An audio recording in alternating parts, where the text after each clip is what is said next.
Doctor Sandeep Bhardwaj, MPT neuro, consultant physiotherapist in JK Lon SMS hospital. इस video में आज मैं आपको ये बताने जा रहा हूँ कि अगर आपको लिगामेंट इंजरी हो चुकी है, एसीएल टीयर हो गया है, हाई ग्रेड टीयर है यानी कि ग्रेड 3 है, जैसे कि आपने मेरे part first ligament injury, part 2 आपने देख लिया होगा। पार्ट 1 में मैंने आपको लिगामेंट इंजरी की डिटेल बताई है कि लिगामेंट इंजरी होती क्या है, मेनिस्कल टीयर के बारे में भी मैंने आपको बताया। तो फ्रेंड्स, और सेकंड में मैंने आपको माइल्ड एक्सरसाइजेज बताई है जिनको लिगामेंट इंजरी हुई है और 48 आवर्स के बाद में वो कुछ एक्सरसाइजेज कर सकते हैं, वो मैंने पार्ट 2 में बताई है। लेकिन फ्रेंड्स, इसके साथ साथ मैं आपको आज बताना चाहूँगा कि मेन टोटल लिगामेंट्स नी में 13 to 15 लिगामेंट्स होते हैं। नी जॉइंट की स्टेबिलिटी के लिए 5 to 6 लिगामेंट्स काफ़ी इंपॉर्टेंट है। तो हमें क्या करना होगा, इन लिगामेंट्स को स्ट्रेंथन रखना है, इन पे इंजरी ना हो इसका ध्यान रखना होगा। अगर किसी को लिगामेंट इंजरी हुई है तो अगर वो प्रोटेक्टिव फेज में आ जाएगा और इस वीडियो को देखकर एज इट इज फॉलो करेगा तो उसको ग्रेड 3 में नहीं जाएगा। और अगर ग्रेड 3 टीयर हो गया है तो और लिगामेंट टीयर होने से बचेंगे। थर्ड इंपॉर्टेंट बेनिफिट जो आपको इस वीडियो से मिलने वाला है, अगर किसी का रिकंस्ट्रक्शन हो चुका है यानी कि लिगामेंट इंजरी हुई है, उसके बाद वो सर्जरी करवा चुके हैं, तो सर्जरी के बाद वो वापस से टीयर ना हो जाए और सर्जरी 100% सक्सेस बनाने के लिए ये प्रोटोकॉल आपको फॉलो करने होंगे। तो फ्रेंड्स, इस तरीके से ये वीडियो काफ़ी इंपॉर्टेंट है आप सब लोगों के लिए। अगर आप सीढ़ियाँ चढ़ रहे हैं, स्टेयर्स क्लाइंब कर रहे हैं, तो फ्रेंड्स आपको पता है नॉर्मल नी जितना प्रेशर लेता उससे 5 गुना ज़्यादा, 5 टाइम्स ज़्यादा प्रेशर स्टेयर्स क्लाइंबिंग के दौरान होता है। स्टेयर्स क्लाइंब करते समय नी पे आता है, जैसे आज मैं आपको बताने जा रहा हूं उसी तरीके से आपको सीढ़ियां चढ़नी होंगी और सीढ़ियां उतरना है।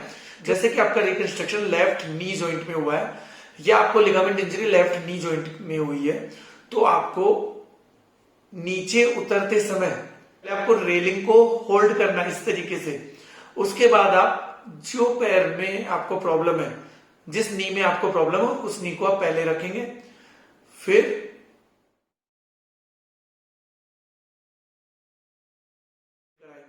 क्योंकि इसमें आप एक चीज देख रहे होंगे, जो नी सही है उसी को बेंड होने देना है नीचे उतरते समय। तो आप इसको ऐसे ध्यान रखें, जब भी आप नीचे उतरेंगे तो जिसमें प्रॉब्लम है उसको पहले रखेंगे ताकि वो सीधा रहे। और ऐसे ही फ्रेंड्स, जब आप ऊपर की तरफ जाएंगे तो सबसे इंपॉर्टेंट है रेलिंग को कैसे आप होल्ड करते हैं, क्योंकि रेलिंग होल्डिंग ज्यादा इंपॉर्टेंट है। रेलिंग को आप ऐसे होल्ड करेंगे पहले, उसके बाद जिस नी में आपको प्रॉब्लम नहीं है उसको आप ऊपर रखेंगे, फिर रेलिंग को पुल करेंगे, रेलिंग खींचेंगे अपनी तरफ, रेलिंग से अपने आप को ऊपर पुल करेंगे और इस तरीके से आप ऊपर की तरफ सीढ़ियां चढ़ेंगे। इससे आप खुद प्रैक्टिकल करके देखेंगे तो आपको लगेगा कि प्रेशर नहीं आया और लिगामेंट पे प्रेशर नहीं आने से वो हीलिंग जल्दी होगी। नाउ फ्रेंड्स, आपको स्क्वेटिंग बिल्कुल भी नहीं करनी है। अगर आप स्क्वेट कर जाते हैं तो लिगामेंट्स के कोलैप्स होने के चांस बहुत ज्यादा होते हैं और जो लिगामेंट्स सेफ थे उनमें थोड़ी बहुत इंजरी हुई थी वो भी इंजर्ड हो जाते हैं। तो फ्रेंड्स, इसलिए इन चीजों को बहुत अच्छे से फॉलो करेंगे। अगर आपको लिगामेंट इंजरी हो गई या आपके नी जॉइंट में कोई चोट लगी है तो जैसा आप सब जानते हैं, सबसे पहले आपको आइस मसाज करनी है। यस, 48 आवर्स तक आपको आइसिंग करनी है और आपको ये आइसिंग दिन में 3 से 4 बार करनी है। 10 मिनट तक ये आपको आइसिंग करनी है। पैर को आप एलिवेट करके रखेंगे और अगर आप प्रॉपर तरीके से क्रैप बैंडेज बांध सकते हैं तो इस तरीके से उसको बांधेंगे। मैंने आपको वीडियो फर्स्ट में भी ये बताया है। अगर इंजरी हुई आपको तो सबसे पहले आप उसको सपोर्ट देंगे। सपोर्ट के लिए मैंने लिंक आपको डिस्क्रिप्शन में डाल दिया है, वो ही सपोर्ट पहनेंगे, क्योंकि अभी आप जो नी कैप पहनते हैं वो आपके लिगामेंट को ज्यादा इंजर्ड होने से नहीं बचा सकता है। तो ये कुछ एडवांस सपोर्ट है, उसका लिंक आपको डिस्क्रिप्शन में मिलेगा। फ्रेंड्स, जब भी इंजरी हो तो आपको 2 to 3 डेज तो रेस्ट करना है। फ्रेंड्स, इसके बाद आपको थोड़ा बहुत अगर वॉक करना पड़ रहा है तो वो सपोर्ट पहन कर ही करेंगे। स्टिक अगर अवेलेबल है तो अपोजिट हैंड में आप स्टिक लेंगे और उससे वॉक करेंगे। चेयर से कैसे उठेंगे ये भी और इम्पोर्टेंट है। आपको दोनों हैंड इस तरीके से रखने होंगे, देन ऐसे उठना है विद द सपोर्ट। दोनों हैंड यूं रखने के बाद फिर आपको खड़े होना है। फ्रेंड्स, लिगामेंट इंजरी में सबसे इंपॉर्टेंट फैक्टर होता है कि आप सडन ट्विस्ट ना करें। अगर आपको इधर देखना है या आपको इस साइड देखना है तो आप पूरी बॉडी को इधर टर्न करेंगे, उसके बाद देखेंगे। आप सडन न्यू ट्विस्ट ना करें, नहीं तो जो लिगामेंट माइल्ड इंजर्ड था वो ग्रेड 3 में जा सकता है। ग्राउंड पे बिल्कुल नहीं बैठना है। अगर आपको चोट लगी है, आपको लिगामेंट इंजरी हुई है, आपके नी में पेन हुआ है, तो ग्राउंड पे उस समय बिल्कुल नहीं बैठेंगे जब तक कि नेक्स्ट एडवाइस आपको नहीं मिल जाती है। फ्रेंड्स, आपको कुछ दिन बाद ही हैवी एक्सरसाइजेस नहीं करनी है। अगर आप बाइक राइड कर रहे हैं तो बाइक राइड करना स्टॉप कर दीजिए। आपको प्रोलॉन्ग स्टैंडिंग नहीं करनी है, ज्यादा लंबे समय तक खड़े नहीं होना है। आपको ये तो फील हो गया होगा कि मैं एक एक बात अगर इतनी बारीकी से बता रहा हूं तो कहीं ना कहीं आप ये तो मानते होंगे कि सर ये तो चाहते हैं कि पेशेंट गलती ना करें और आप लोग गलती करने से बचें और ज्यादा डैमेज होने से बचें। बस ये मेरा टारगेट है, ये आप मान सकते हैं। सेकंड, मैं चाहता हूं कि आपने छोटी सी इंजरी हुई, उसके लिए आप कितने बड़े प्रोसेस में फंस सकते हो, लेकिन अगर आपने मुझे सिर्फ फॉलो कर रहे हो, बातें मान रहे हो और समझ पा रहे हो, तो छोटी इंजरी को छोटे लेवल पे खत्म करके वापस से आपको नॉर्मल लाइफ में ला सकते हैं। आप जब एंटीबायोटिक टाइम पे नहीं लेते हो, पूरा कोर्स नहीं करते हो, तो फिजियो की एडवाइस तो आपको यूं लगता है कि बस ठीक हो गया, बहुत है। लेकिन फ्रेंड्स, मैं बता देता हूं, आज की हुई लापरवाही ओल्ड एज में तो आपको परेशान करेंगी। कभी कभी आप देखते हैं ना, क्लाइमेट वेदर चेंज होता है तो आपके नीज में पेन होने लगता है, सुनते होंगे अपने पेरेंट्स से।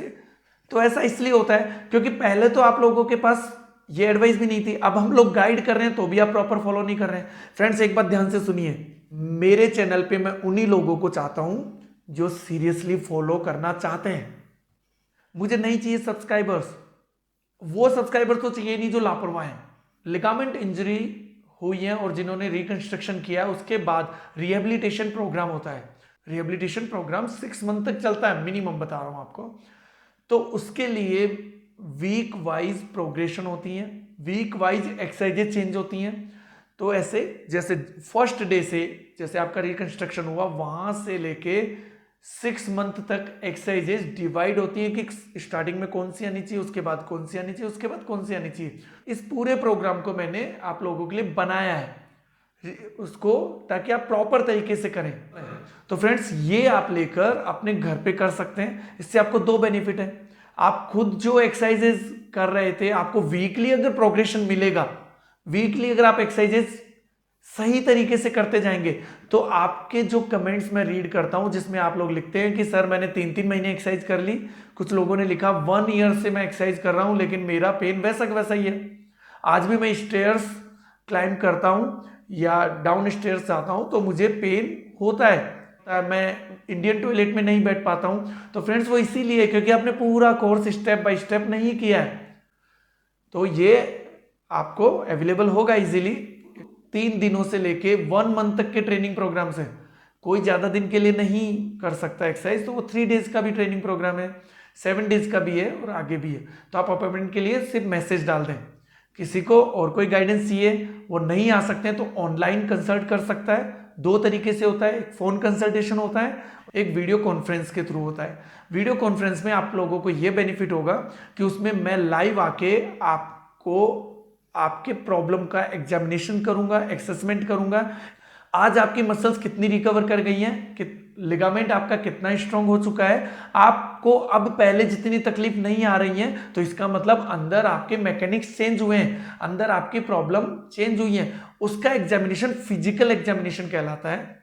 इन सब चीजों का एग्जामिनेशन क्लिनिकली होता है, कोई टेस्ट उसमें नहीं कराना होता है। वो एग्जामिनेशन करके फिर उस समय के हिसाब से उनका उस वीक का प्रोटोकॉल या एक्सरसाइजेज वहां से स्टार्ट की जाएगी। जो नंबर आपको शो हो रहे हैं उस पर आप पता करके कंफर्म कर सकते हैं। और फ्रेंड्स, कॉल कम से कम करें, बहुत रेयर केस में करें। कॉल की जगह व्हाट्सएप पे अपॉइंटमेंट के लिए लिख दें